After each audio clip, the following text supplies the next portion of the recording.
Новость дня. Владимир Путин будет участвовать в выборах президента в 2018 году. О готовности идти на 4-й срок он заявил сегодня на встрече с работниками завода «ГАЗ» в Нижнем Новгороде. Сотрудники спросили, собирается ли действующий глава государства вновь баллотироваться в президенты, и заявили о поддержке его кандидатуры.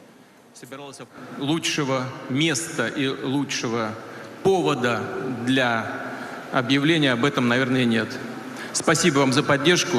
Я буду выдвигать свою кандидатуру на должность президента Российской Федерации.